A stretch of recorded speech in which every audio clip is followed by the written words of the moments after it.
Hello, this is First Fire Non-Assault Move. Welcome back to the 51st episode in the War in the East series. Let's get a situation report. It is the first week of June. We executed turn 102 off camera. If you remember, look at our weather zones.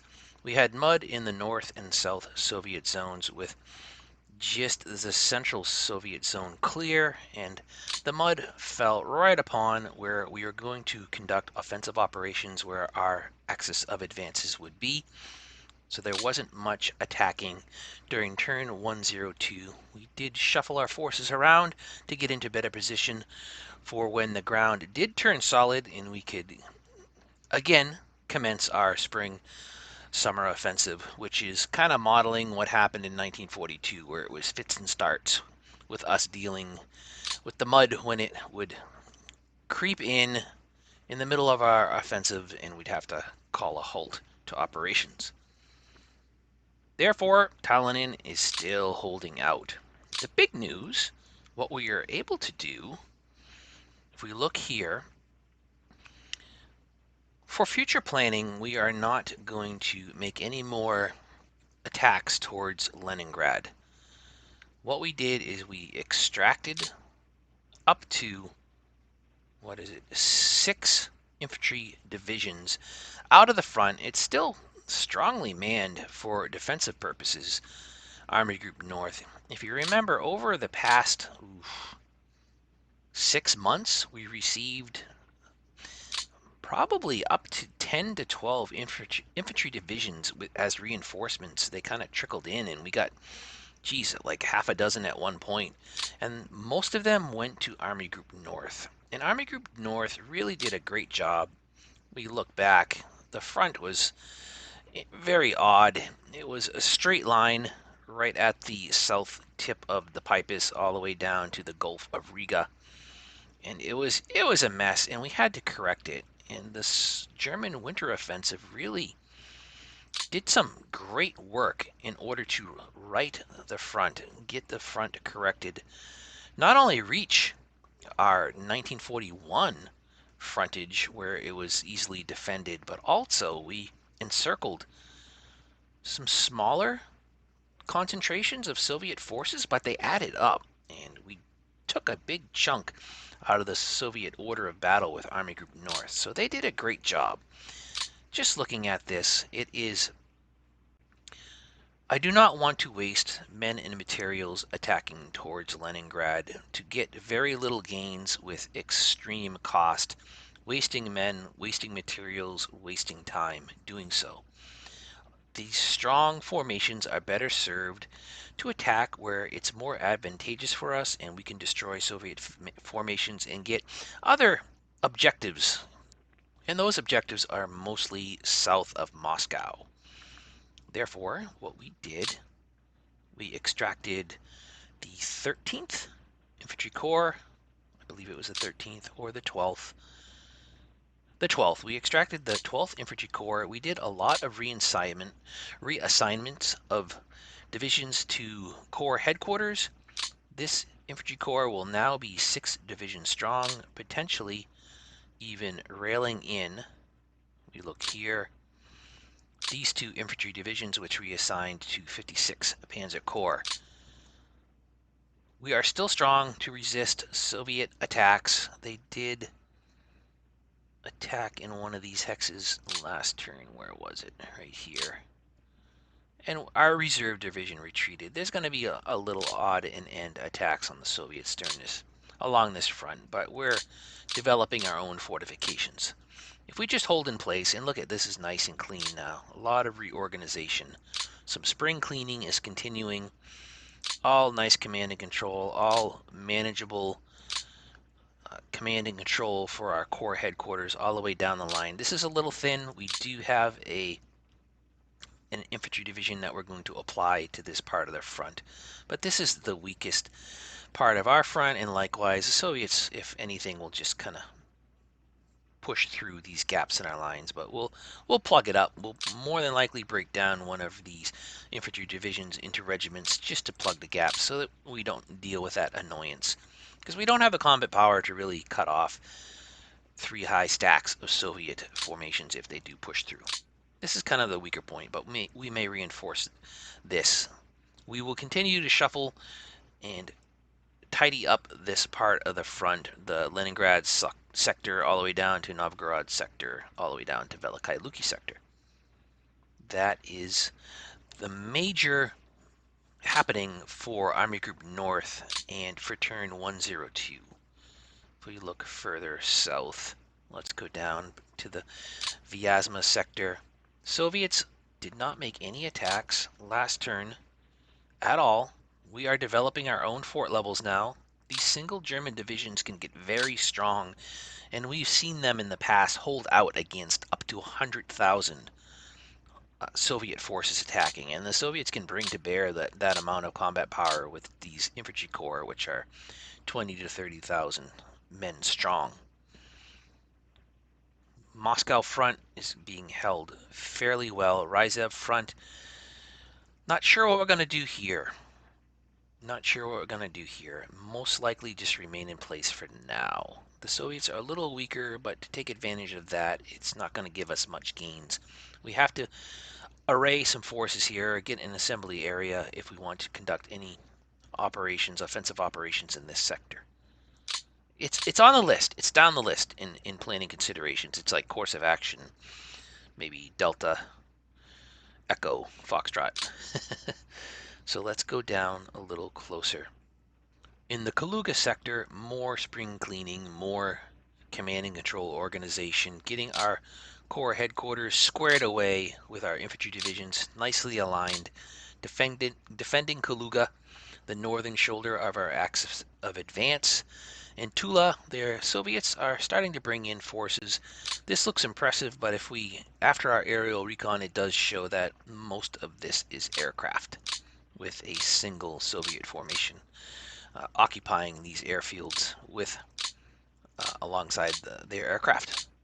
Our plans for turn 103, the first week of June, are to potentially launch the northern arm of a pincer movement on the Soviets in this concentration, and the southern arm would be here, and we would meet up probably right in and around Izmalkovo.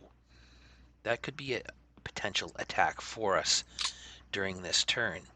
Or just shape it up a little bit more, push forwards, maybe east towards Voronezh.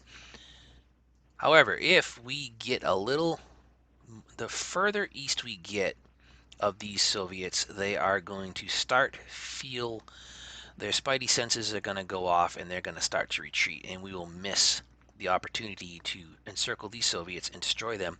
Even though it's not the greatest concentration of Soviet forces, if we get greedy, then they'll get away and we'll get next to nothing. If we settle for these smaller encirclements, they certainly will add up, and I'll show you what I mean.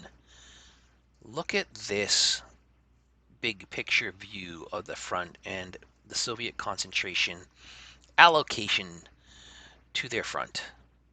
They have dedicated almost their entirety of their field army to defend Leningrad and Moscow. South of Moscow, extremely thin lines with no real operational reserves, no defense in depth whatsoever.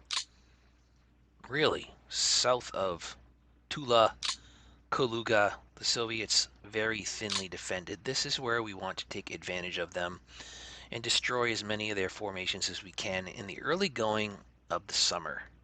Course of action 1 would be then to attack north of Urel with the northern pincer movement and east of Kursk with the southern pincer movement, destroying these Soviet forces here.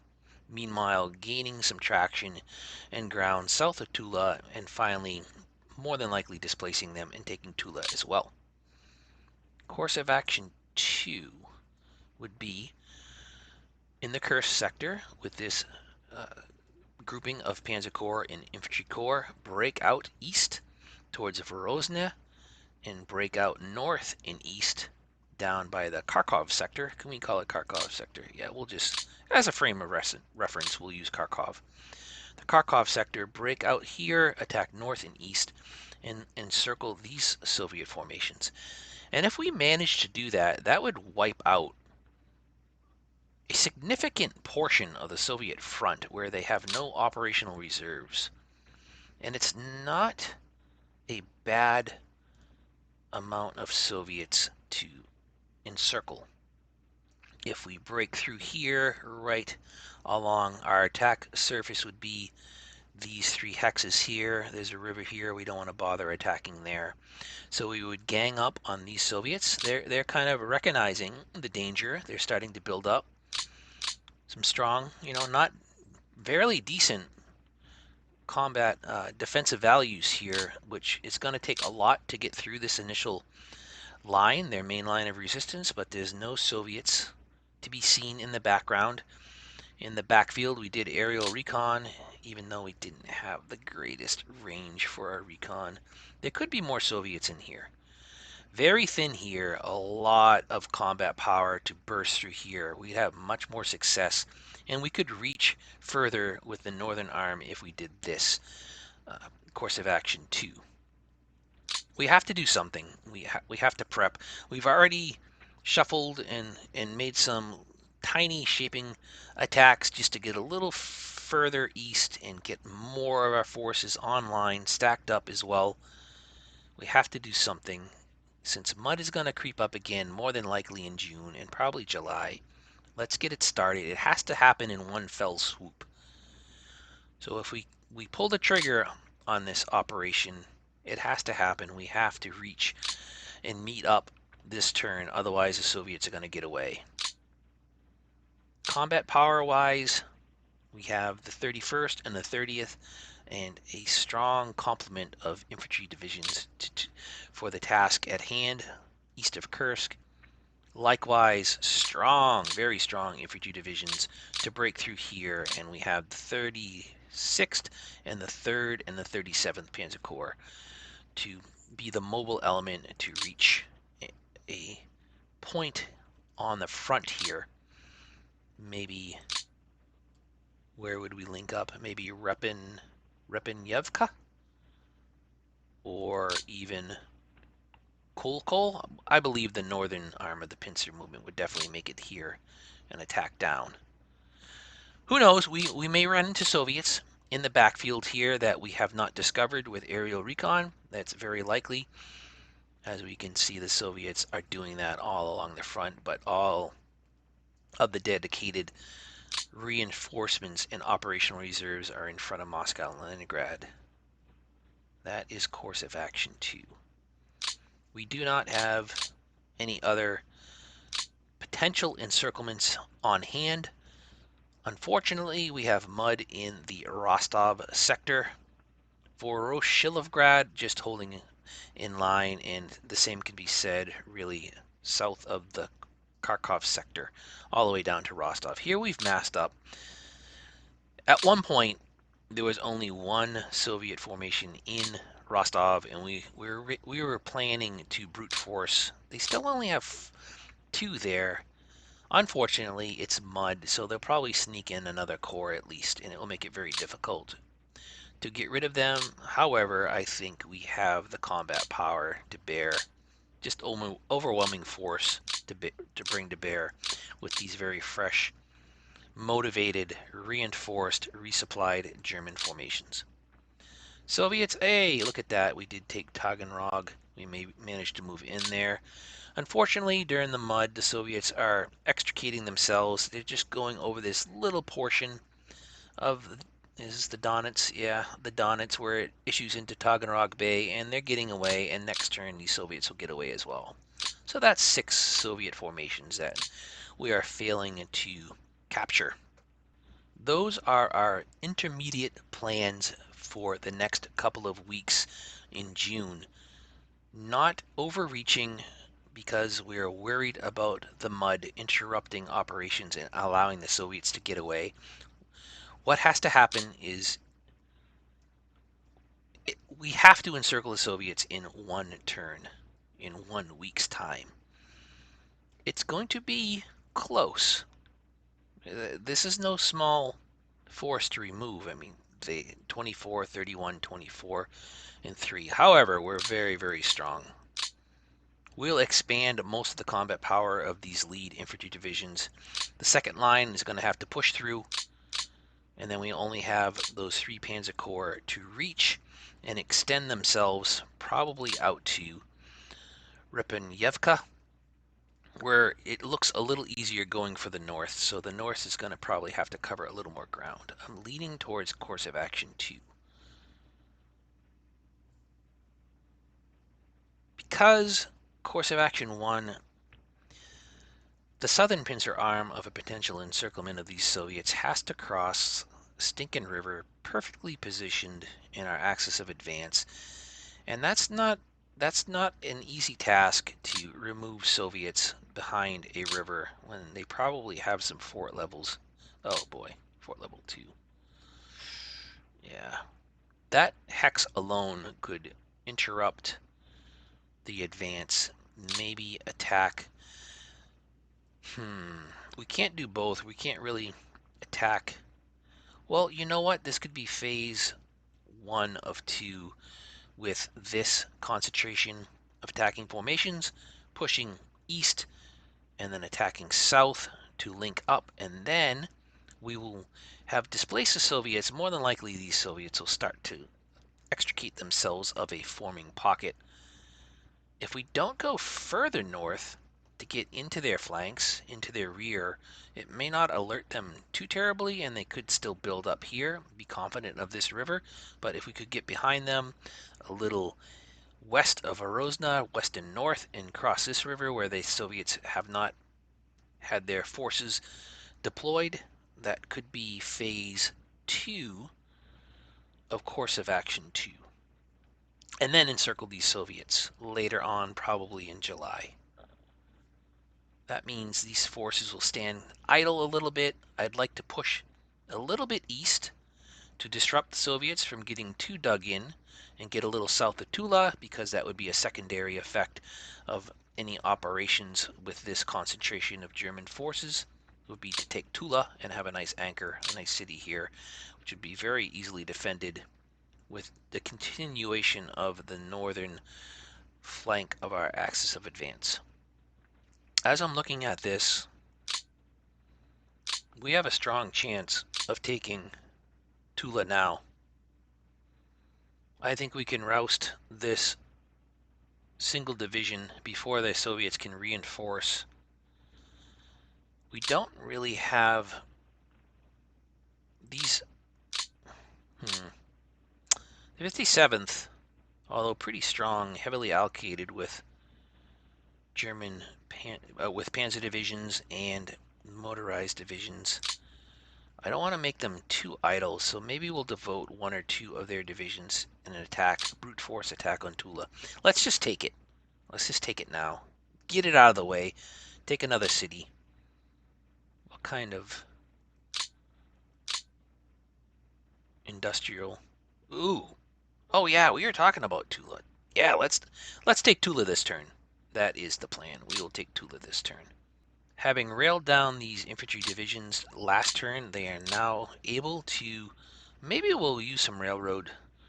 Maybe we'll keep them on the rails and get them up here to not expend any of their beautiful fuel and supplies. Let's continue to put them on the rails and get them up in here into the Tula region to relieve in place some of the forces here that are defending the northern shoulder. I think that's where they're going to go.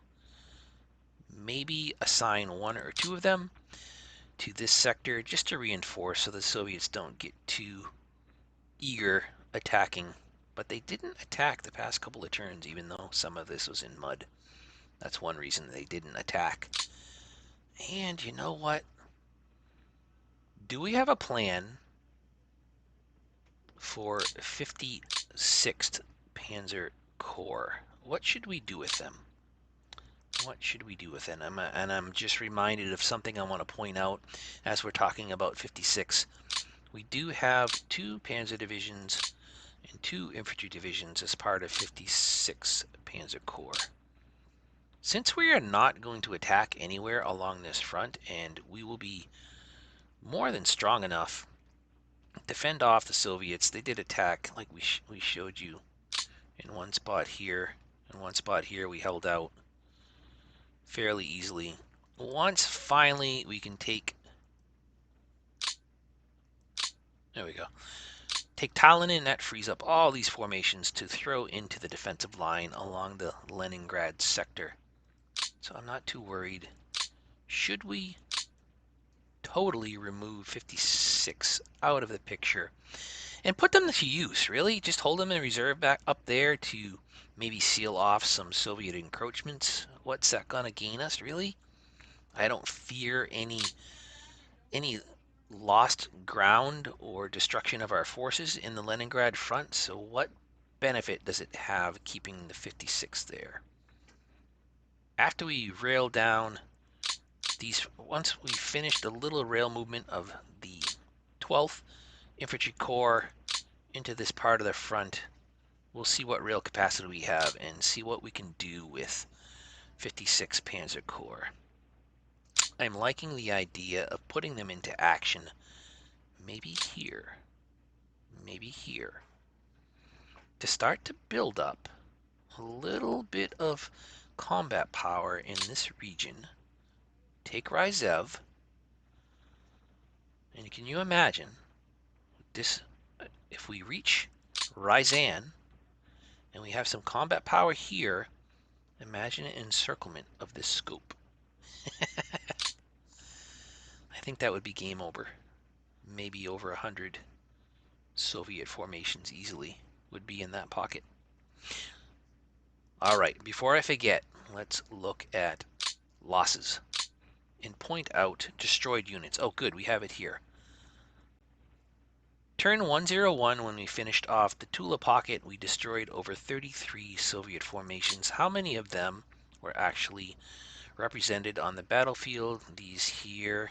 All right, just, wow, only 3 support elements out of all of those formations that were destroyed. All of them, look at those tank corps. That's where that 1,400 tank losses we inflicted on the Soviets came from. Look at that. Look at that. That is absolutely beautiful. Beautiful, beautiful. Consequently, look what I found out. I was absolutely right. 60th Motorized and the 3rd Motorized, we lost 2 German motorized divisions were withdrawn, and that's a stinker. This motorized division came out of Army Group North, and I don't know where the 3rd came from. I believe the 60th was up north. Anyways, we lost 2 motorized divisions going. Hopefully we're getting them back. Maybe they'll come back as Panzer Grenadier divisions or Panzer divisions, or probably they're getting into position for the war in the west. And who else did we lose here? Just a flak battalion. And I think we'll be able to see. Yeah, withdrawn, withdrawn, withdrawn. We are talking about losing our headquarters. Remember that? Where did that headquarters go? I was right. This is where we can find that information out. We can see what's coming up, but this is a screen to see what we lost when we're puzzled by where did that German formation go. Think that covers the scope of turn 102 and our plans for turn 103, the first week of June. We still have to chase off partisans. We haven't conducted any moves yet. Did we get any reinforcements? Let's see. Scrolling a little slow here. Doesn't look like it. And we're also losing Italians. We already started to lose some, and we had a gap in our line right here, which we don't mind because we invite the Soviets to move west in this sector. Yes, form more of a salient for us. So we plugged in this partisan chasing middle cavalry brigade to plug the gap here. Meanwhile, more Italians will be leaving the picture, going back home to Italy, getting some home cooking. They've done a great job. Good luck, Italians. All right, I'm going to step aside, do moves and attacks, and I'll be back. I'm back sooner than expected, and again, I wanted to capture some of this on camera so that you could see how things are developing. We chose course of action 2. and we have commenced the attack with the southern pincer movement. Remember, we were just talking about encircling these Soviets here. So far, not too bad. Soviets did hold out a little better than I had hoped, draining some of the combat power of our infantry divisions so that they couldn't get further north and east to start to form our perimeter of this pincer movement from the south. This stack was pushed back, and they're still on the east side of, what is that river? The Tikya Sosna River. Yet another river the Germans have to cross. They still are on the east side, and that's unfortunate. I could devote a panzer division to push them over the Tikya. However, we do have a corridor free of Soviet zone of control, where we have pushed. Now, the 10th Motorized, which still has half its fuel left, it still has movement to go. We're just holding that in reserve, trying to phase our attacks and moves appropriately. We did have our brazen 1st Romanian Armored Division as part of 39th Panzer Corps. They are almost to where we want to potentially had planned to link up at Repeniyevka. They are only 10 miles away. We still have approximately well, let's get a count. 2, 3, 4, 5. Well, did they attack? No, they didn't. We still have 5 panzer divisions on the southern arm of this pincer movement to commit. We could reach. Can we reach Repeniyevka with our furthest south 17th Panzer Division? Yes, indeed, we could. Quite easily, actually. This looks like it's going to happen. Very, very happy about this. With this more than likely going to happen, I'm looking bigger picture as I was conducting these attacks. What if we reached Repeniyevka, or maybe 10 miles further north, and this would be west, with the northern arm of the pincer movement? We meet up a little west of Vorozna, and then if we spring into action with this grouping of Panzer Corps and Infantry Corps and break through here, we could virtually make a double envelopment and do this all in one swoop. That would eliminate the Soviets really from Kaluga, south of Kaluga, all the way down to the Kharkov sector. That would be absolutely amazing. I'm thinking of doing that. We'll see how this unfolds. The commanders on the ground are going to have to make the call, see what resistance is met. We pointed out last turn and this turn the concentration of the Soviet forces really overcommitting to Moscow and Leningrad, leaving for Moscow south their field army very vulnerable to situations like this, and the Germans are going to do everything they can to capitalize. If we can get an encirclement of this magnitude in June of 1943, that is really grand, I believe. So I wanted to show you how this was shaping up. Thinking through this off camera, I just moved a few of our infantry divisions up into this gap in the Soviets' line to continue to solidify our north, our east, and west perimeter on this forming pocket. We're going to leave this part of the front a little thin. We have to manage this. More than likely, we're going to break one of these divisions down into regiments just to get a little more coverage and expand a little bit our combat power just to defend. If they get attacked, the regiments get attacked, but they're only facing weak Soviet formations here. So I think we're fully safe to defend with regiments here. And there's more shuffling we can do. Absolutely. This is how it's shaping up. Who will be next? We're looking to get as much of our infantry into the pocket to do the perimeter duty for us. Unfortunately, they can't get any further south. Maybe with that formation here, they will hold the line as well. These divisions were the ones, as you look, they're fairly depleted. They were the ones that led the way, paved the way for this attack. Oh, we had to attack with the 5th SS Panzer Grenadier Division.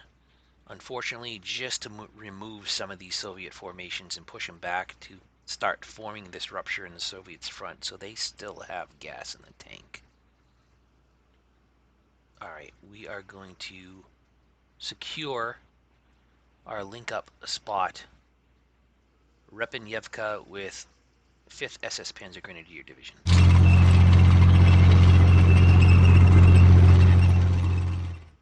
A thin line of German formations defending the inner side of the pocket, but really absolutely no pressure, no threat east of this forming pocket.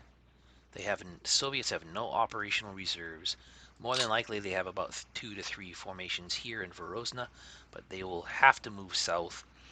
And if they're east of the Don, then they'll have to cross a major river. So we're not looking at any threats coming from the east right now.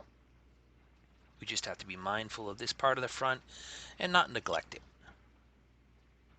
What other infantry divisions can we move up? This, actually, we will commit. We will reassign this regiment. This regiment is going to have some duties here as we move up. The 14th. In preparations to cross east of the Don and threaten Verozna.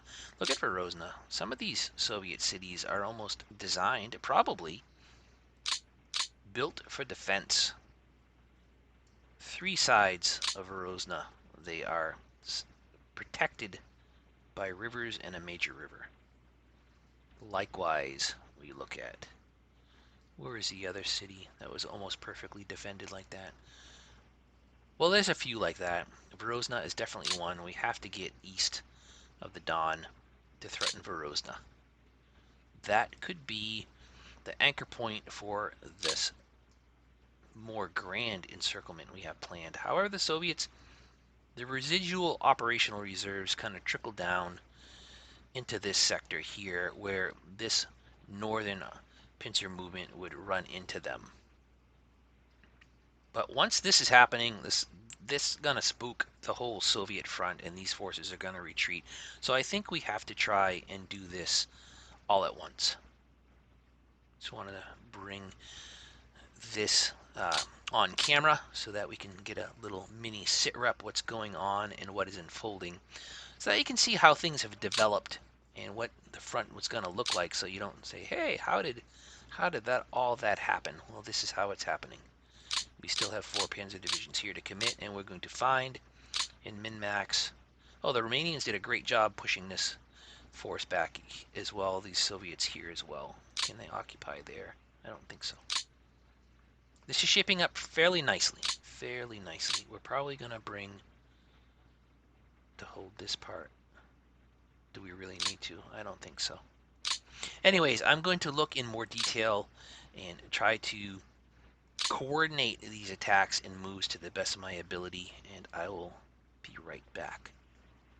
Okay, I'm back. I had to step away for a second. I went about and made a few moves with our infantry division, starting to establish the inner and outer perimeter. I haven't moved any further motorized or panzer divisions. The 10th motorized still has half a tank of fuel. Where do we place the 10th motorized? What I'm thinking at this point is to let this simmer, the southern pincer arm of this encirclement, and start to conduct the attacks along this sector for the northern arm of this encirclement. And once I figure out how I'm going to coordinate these attacks, I'll come back and get some of these attacks and moves on camera. Alright, I've made the initial attacks for the northern arm of this encirclement. Strong attacks here, pushing back the Soviets. They weren't all that strong. However, they did retreat. It exhausted some of our infantry divisions, and this motorized division, the 25th Motorized Division, did incredible work. Multiple attacks, pushing back the Soviets and routing two of them with hasty attacks, and still has some momentum to either move into this hex or move up here further to start to be the outer perimeter of this encirclement. I'm thinking of moving here just to gain this hex, take it out of Soviet zone of control, and make movement a little easier for other German forces, or I could move here. This is just one of our mobile formations that we've committed to this attack to form this breach. Exhausted infantry divisions did incredible work. I have these three infantry divisions still in zone of control of this hex. It's a Fort 2 with two strong defending Soviet divisions. Well, one corps, one division. I don't want to exhaust any combat power. However, it reduces the movement quite a bit moving out of zone of control. If we weren't in zone of control, then they could move much better. I could attack with these forces, but again, why bother? Why waste men and material when we can just get these Soviets encircled? Use economy of force with the outer perimeter that's to the west of this forming pocket. And that's what's happening. Check it out. Let's look a little grander in scope here. We've already definitely will form this pocket. That is a done deal. There's no way the Soviets will be able to overcome what's here. They just don't have any relief forces, and they're not strong enough within the pocket to break out from when we finally establish a complete link up.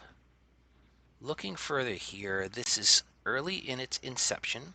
We now have our breach in the Soviets' line. It's that critical 10-mile wide gap that's uncontested by Soviet zone of control, where we can pour our mobile formations through this gap, as well as our infantry divisions. They can cover some really decent ground, as we can see here, just looking at 10th Corps infantry divisions. Just one alone could make it all the way up to here. That's moving out of zone of control. So we have some options with the remaining forces, which there are a lot of remaining forces. We have to be wise how we commit them. Economy of force, and not to get greedy, but position us for future ops if we do get this encirclement. These forces haven't even attacked yet, and I don't anticipate too much trouble breaking through this 30-mile portion of the front in front of them. This will be the tip of the spear, where we will puncture the Soviets' line.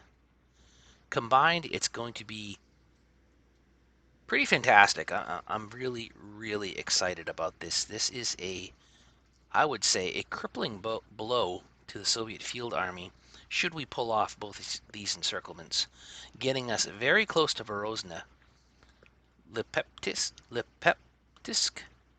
Tamboy, and really destabilizing the Soviet front, really from Tula south. And we haven't even committed any attacks here and dealt with any of these Soviet forces here. It's just a sprinkling of Soviet forces in comparison to the Leningrad and Moscow front.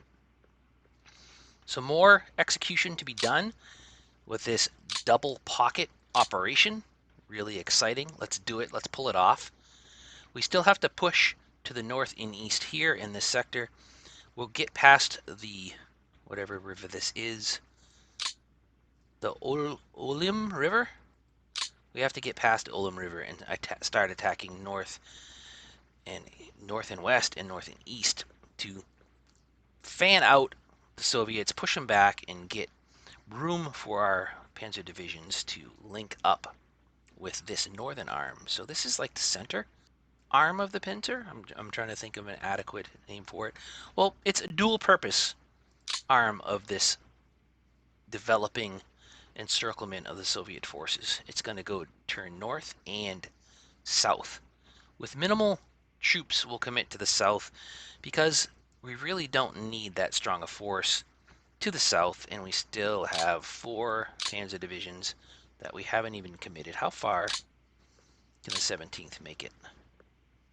A ridiculous amount. Wow, if we really want to take a drive, we could go that way. That's unnecessary, though. That's pretty crazy. We could go make it all the way up here, and I bet once we reach this hex and clear it of Soviet control, we could make it to the gates of Vorozhna. Do we want to go that far? Potentially, to set us up for a crossing of the Don, to get east of the Don and attack Vorozhna from multiple angles. So I am going to plan some more and execute these moves, and I'll be back again. Okay, checking back in. We've pushed it through 10th Corps to start to form the beginnings of our perimeter to the south and the north. And we also pushed in the 3rd Luftwaffe Field Division forces, just again to start to block Soviet forces trying to get out and form our inner perimeter. And I wanted to show the remarkable distance that the 293rd Infantry Division can cover. Exiting Soviet zone of control, they can make it all the way up to here, which they will do.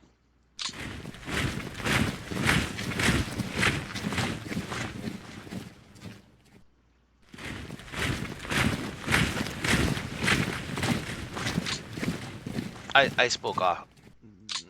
Yeah, this was 33rd Corps, not a Luftwaffe Field Corps. So we have 33rd Infantry Divisions now inside, and we're going to... Where is your headquarters? Wow. We're pretty far away from our lead divisions. We don't want to... For now, we will place headquarters here. Probably want to move them further in. Take this hex. We want to take this hex, and I'll probably move the headquarters in here. Who has any... Ooh. Very good. Do we want to move them up? Yeah, that's fine. That's perfectly fine. Now we'll move our headquarters up here. And we have two more infantry divisions to push through. Do we need to? Well, we're going to have forces to finish off these pockets. Let's get them as far east as possible. We need to save some space for our Panzer Corps headquarters, because we're about to commit our Panzer Corps to complete the encirclement here to the south and to start to make attacks to the north and east, where we have to push this division back, hopefully due east towards Vorozhna, and then this headquarters will scatter. The link-up point, I'm looking in this bend of the river, where the northern arm of the pincer movement will attack south and east and move to this location, bypassing, pushing back one of these divisions to get freedom of maneuver to link up along the Sosna, the south and north bank of the Sosna. That is the plan. So who will we commit first to conduct that op? Groß Deutschland, you have the honors.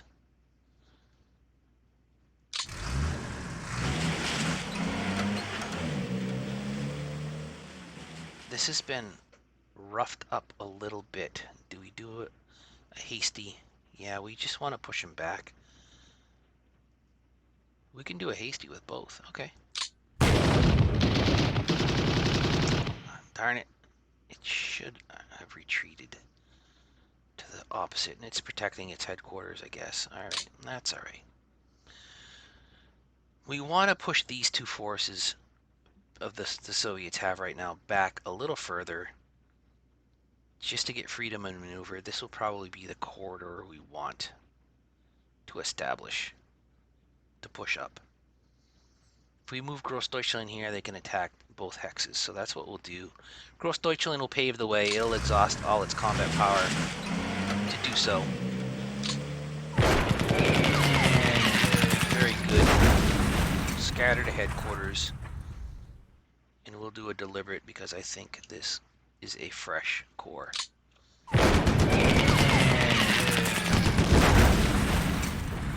Alright. Heavy attacks. Heavy attacks. German casualties will be fairly high. Do we want to start forming the outer? What other infantry divisions could make it here? Probably none, right? Yeah.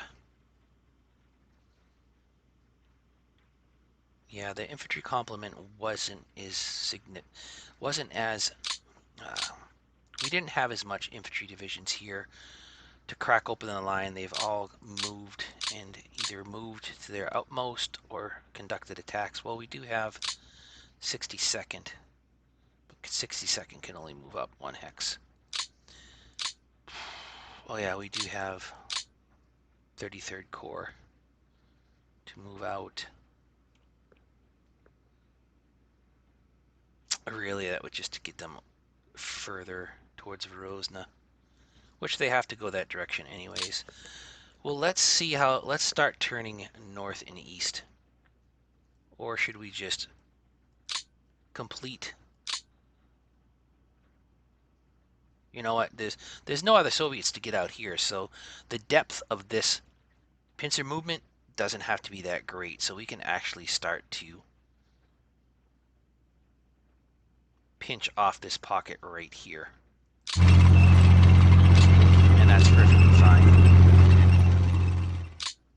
And that's a great place for 10th Motorized to go.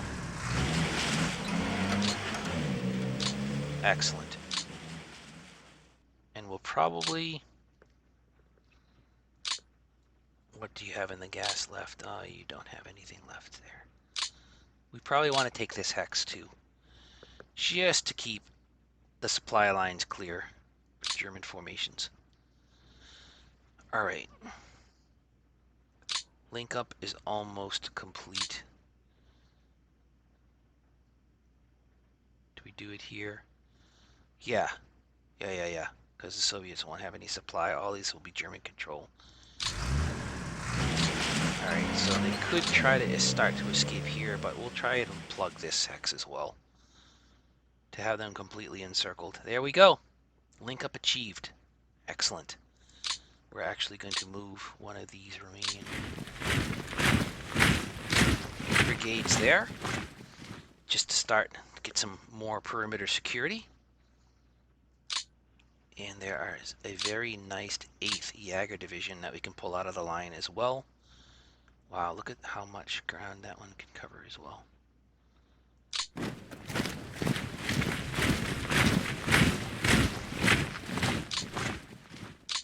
We're just going to have Hungarians hold this line completely.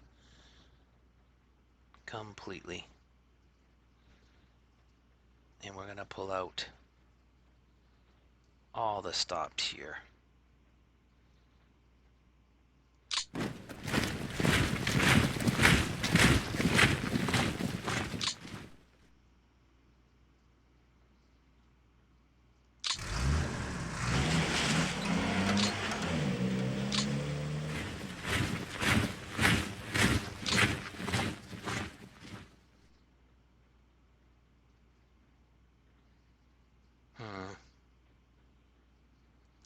Let's save something in the tank as far as fuel. 75th very far. And we'll just move up to 198th. All right. Very good. Shaping up very nicely indeed. That's without even committing what amounts to 36 Panzer Corps, as well as some of the Panzer Corps from 3rd Panzer Corps, some of the Panzer divisions from 3rd Panzer Corps.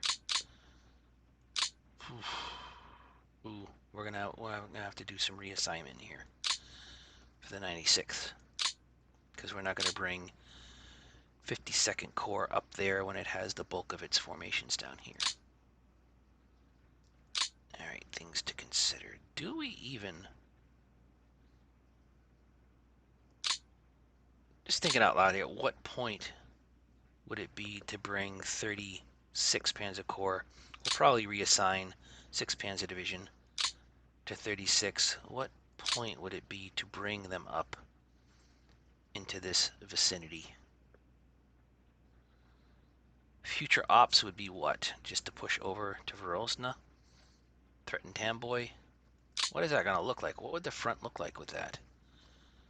It'd be a huge bow out that stretches our front, but it kind of aligns with Rostov, because eventually you want to be... That would be a straight line south to Rostov, because we're not going... Forward line of troops really is not going to go past Rostov or Voroshilovgrad for the time being. So we'd have Verozna or Tamboy. And then what? The great hinterland of Mother Russia. Yeah, strategic considerations, because that's going to take a Panzer Corps ending up here. To what end? Where really only would cross the Don here is to get more angles of attack on Verozna. Would Tamboy even be worth it? What is it like? Oh yeah, Tamboy's pretty good.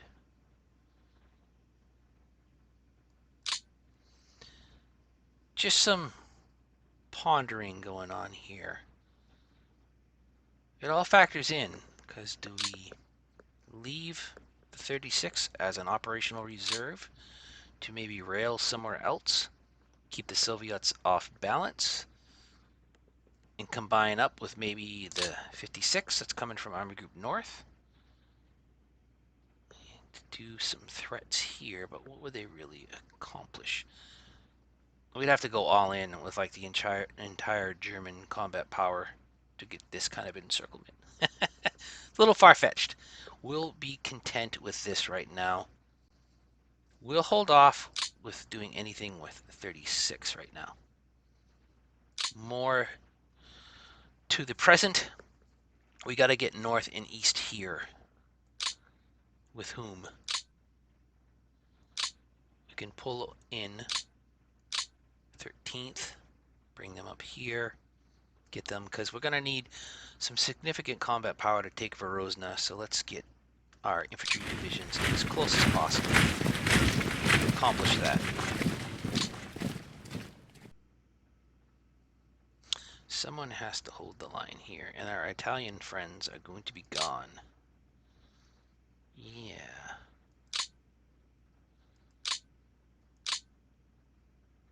Alright. Fortunately, we're going to have to leave a few German divisions behind just to hold this sector, to give freedom of maneuver to our panzer divisions here. It's kind of messy right now, and our Italians are withdrawing. And the next, maybe next turn. So that will be an empty hex. And the Italians will be slowly disappearing. So this has to be defended right here. So we'll bring over, yeah. What do we got going on here? We'll have to think this out. It's just doing some economy of force just to hold this part of the western perimeter of the pocket. Really no threat. I just don't want Soviets to do silly stuff and get in amongst our aircraft should they try to sneak through. I believe we can easily handle it with, you know what? Let's do that right now. There we go.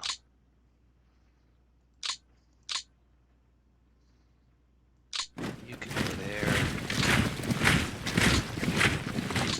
Go here. All right, that gives us some coverage right off the bat. And we'll do the same with this infantry division. And then we'll have the outer part of the pocket sealed off, and then we'll have 2 divisions here at our disposal to do the same thing. All right, that can be done after. Who attacks north and east? Don't want to make this video forever because there's a lot of contemplating going on as we stagger these attacks and do them in the right sequence. So I'm going to think about this a little bit and I'll be back. And I'm back. We're getting little snapshots. That's why we don't show every arduous decision. We'll get little snapshots of some significant moves. So right now, we moved up 36 motorized. It easily brushed off a Soviet division here. Actually, it caused our rout, didn't it? Yeah, we routed a division. Get it out of the way. Get it out of the way. Is the 1st Hungarian Armored Division reluctant? Okay, it's not. So we can scare off this headquarters, scatter it to the winds, we'll further route this routed unit, and there's another headquarters here which will scatter, getting us to the bend. Actually, our objective mark for this center arm of this envelopment, this double envelopment, hard to think of what to call it, and that should then this massive force here of incredible combat power. These panzer divisions and infantry divisions should easily make it to the north bank of the Susna, thus completing both encirclements. All right, let's chase off both of those units, and that's as far as they brave to go.